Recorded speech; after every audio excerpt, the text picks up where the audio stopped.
বিশ্ব সংসারে গল্পের লাইভ স্ট্রিমিং চলতেই থাকে। সেই সব গল্পই শুধু বইয়ের পাতা নয়, জীবনের খাতা থেকেও তুলে এনে শোনাই আপনাদের। শুনছেন গল্পের সংসার, আড্ডা গল্পে জমজমাট। জেনি স্টরেসকে চেনেন? কিংবা জ্যোতি শ্রীবাস্তব? প্রথম জন হলেন মার্কিন ইঞ্জিনিয়ার। বলা নেই কওয়া নেই, মাঝ বয়সে চাকরিটা তার দুম করে চলে গেল। বেশি দিন আগে নয় কিন্তু, এই তো কোভিডের ঠিক পরে পরে, মানে 2023 সালের ঘটনা বলছি। একবার মহামারী শুরু হলো কি বিশ্ব জুড়ে ছাঁটাই চালু হয়ে গেল। জেনি স্টরেসও তেমনই ছাঁটাই হয়ে গেলেন। এবার তিনি কি করবেন? সেই বয়সে তাকে চাকরি কে দেবে? আর জ্যোতি শ্রীবাস্তব, তিনি ভারতীয় সেনার জন্য রকেট ডিজাইন করার কাজে যুক্ত ছিলেন। 2024 সালে তার সন্তান এলো যখন, তখন তাকে চাকরি ছাড়তেই হলো, কারণ বাচ্চাকে সময় দিতে পারছিলেন না জ্যোতি। অথচ তার নাম, খ্যাতি, রেকর্ড আর প্রশংসা তখন একেবারে তুঙ্গে। কেউকেটা থেকে রাতারাতি কেউ না হয়ে যাওয়াটা অত সহজ বোধহয় নয়, জানেন। জেনিসার জ্যোতি তাই এরপরে আর চুপ করে বসেও থাকলেন না। তাদের জীবনটা শূন্য হয়ে গেল না, মানে তাঁরা সেটা হতে দিলেন না।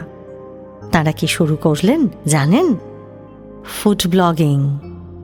ইঞ্জিনিয়ারিং মগজ থেকে খাবারের প্লেট তাঁদের যে ঠিক কোথায় পৌঁছে দিয়েছে তা অবশ্য গুগল করলেই জানতে পারবেন। আর এই হাঁড়ি হেঁসেলের পেশাটাও আজ তামাম দুনিয়াকে কত $ট্রিলিয়ন এনে দিচ্ছে, সেটাও তো আমাদের কারোর অজানা নয় না। তাহলে এই হেঁসেলের নেপথ্যে যারা আছে তাদের এই দুনিয়াতে স্ট্যাটাসটা কেমন? তাই ভাবছেন তো? উত্তরটা কিন্তু খুব একটা গালভরা কিছু হবে না, বুঝলেন? আসলে উত্তরটা কি জানেন?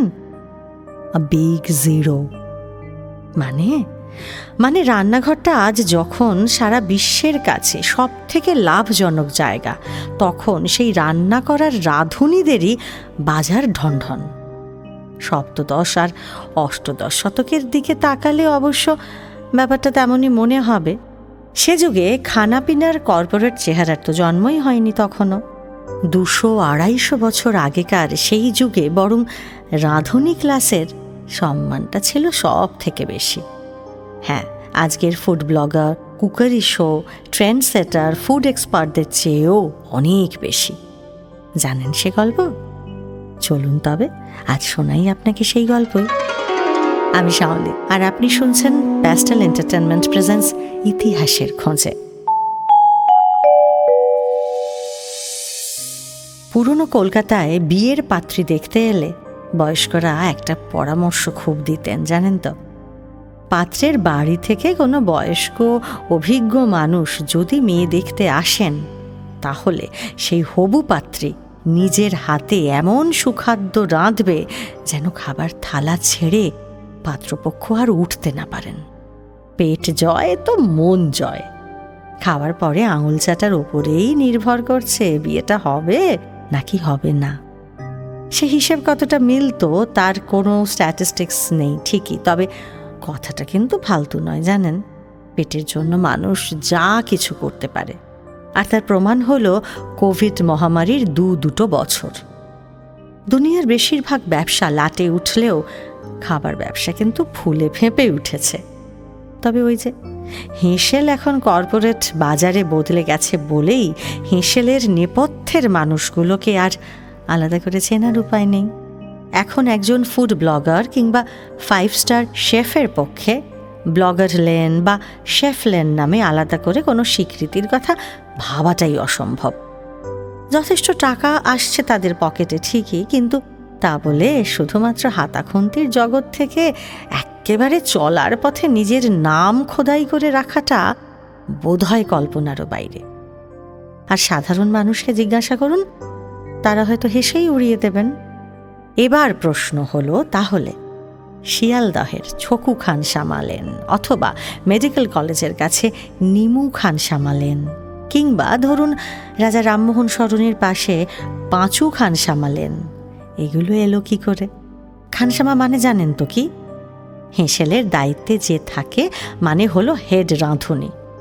রাঁধুনি দলের মধ্যে খানসামাই ছিল পাণ্ডা। খানসামার এই অর্থটা অবশ্য বাঙালি বাবুরা করে নিয়েছে। খানসামা শব্দটা আসলে পার্সি একটা শব্দ। পারস্য দেশে খানসামার অর্থ কিন্তু রাঁধুনি নয়। যারা খাবার পরিবেশন করে তাদের সেখানে খানসামা বলা হয়। আর আমাদের এখানে সেটাই হয়ে গেল খাবার যারা রান্না করে তাদের নাম। তা সে যাই হোক, আমরা না হয় বাবুদের কথাটাই ধরি। এই রাঁধিয়ে দল আর তার কর্তা বাংলার বাবু সমাজে এতটা মর্যাদা পেত যে তাদের নামে রাস্তা পর্যন্ত তৈরি হয়ে গেছে। ভাবতে পারেন সেই সব খানসামাদের হাত তাহলে ঠিক কতটা ঐশ্বরিক ছিল, চিন্তা করুন একবার। আচ্ছা, যদি রবি ঘোষের অভিনয়ে গল্প হলেও সত্যি ছবিটা দেখে থাকেন তাহলে হয়তো এই ব্যাপারটা কিছুটা আন্দাজ করতে পারবেন। একান্নবর্তী বাড়ির যে যা অর্ডার দিচ্ছে সঙ্গে সঙ্গে সেই রান্না তার হেঁসেলে রেডি। বিভিন্ন ধরনের রান্নার জন্য বিভিন্ন ধরনের হাতা খুন্তি তার ব্যাগে বোঝাই হয়ে ঘুরছে। এই সিনেমার সাবপ্লটটা হ্যাঁ অবশ্যই আলাদা, কিন্তু পুরনো আমলের খানসামাদের দাপট বোঝাতে এই ছবির কয়েকটা দৃশ্য সত্যি ভীষণভাবে প্রাসঙ্গিক। হ্যাঁ, তো যা বলছিলাম, খানসামাদের নামে রাস্তার নাম। এই ধরুন চমরু খান সামালেন, করিম বক্স খান সামালেন, মিস্ত্রি খান সামালেন, মিয়াজান খান সামালেন, এই এতগুলো রাস্তার নাম পরপর বলতে থাকলে গোটা শহরটা জুড়ে বাবু কলকাতার তেল ঝাল মশলার গন্ধ একেবারে ম করছে দেখবেন। আবার শুধু বাবুই বা বলি কেন, নবাবজাদা, বাদশাহ, ওমরাও তারাও কি কম ছিলেন নাকি? তারা যুদ্ধে যাবেন তো তাদের সঙ্গে সেনা, ঘোড়া, বন্দুক, কামানের লটবহরের পাশাপাশি বিরাট রাঁধুনির দল আর রান্নাবান্নার বাসনপত্রও যেত। এ দৃশ্য বহু ঐতিহাসিকের লেখাতে আছেও। মনের মতো রান্না না হলে সৈন্যদের শক্তি আসবে কোথা থেকে? আর শক্তি না এলে তারা যুদ্ধ করবে কি করে? কাজেই যুদ্ধ এলেই খানসামাদের দর বাড়ত। ওই যে দেখলেন তো, জীবনের বহু কিছু কেমন করে পেট দিয়ে শুরু হয়। এই যুদ্ধের সময়ই তো শিক কাবাবের জন্ম হয়েছিল দুম করে। ও ভাবছেন বুঝি মাংস রোস্ট করা শিক থেকে ওই কাবাবের নামটা এমন হয়েছে? না না, অনেকে তা বলেন না। শিক কাবাব নামটা এসেছে নবাব সিরাজউদ্দৌলার খানসামা শেখ শাহনওয়াজের নাম থেকে। এক যুদ্ধভূমিতে চট করে খাবারের দরকার পড়তেই মাথা খাটিয়ে শিকে গেঁথে মাংস রোস্ট করে নবাবকে খেতে দিয়েছিলেন শেখ শাহনওয়াজ। নবাব খেয়ে তো একেবারে ফিদা। তবে হ্যাঁ, সে যুদ্ধ সিরাজ জিতেছিলেন কিনা জানি না, তবে কাবাবের নাম হয়ে গেল শেখ কাবাব, আর সেখান থেকে আজকের শিক কাবাব।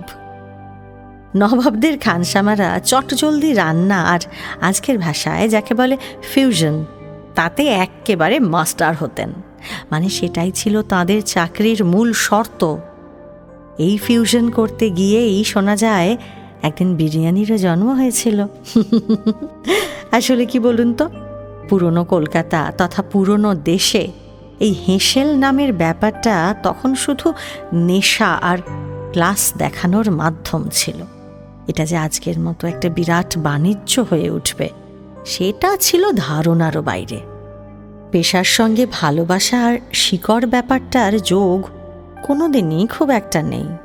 তাই আজ দুনিয়া জোড়া কর্পোরেট ফুড বাজারে শেফরা সেলিব্রিটি হতে পারেন, কিন্তু পাঁচু খানসামা লেনের মতো গৌরব তাদের নামের সঙ্গে জুড়ে যায়নি বা যাবেও হয়তো না।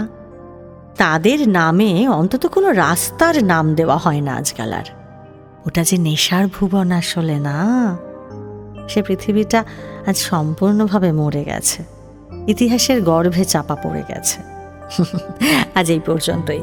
জমিয়ে ভালো ভালো খাওয়া খান, আর হ্যাঁ, রাস্তার নামগুলো জেনে নিতে ভুলবেন না কিন্তু খাবার সময়। আর চলি, সঙ্গে থাকুন আর শুনতে থাকুন গল্পের সংসার, আড্ডা গল্পে জমজমাট।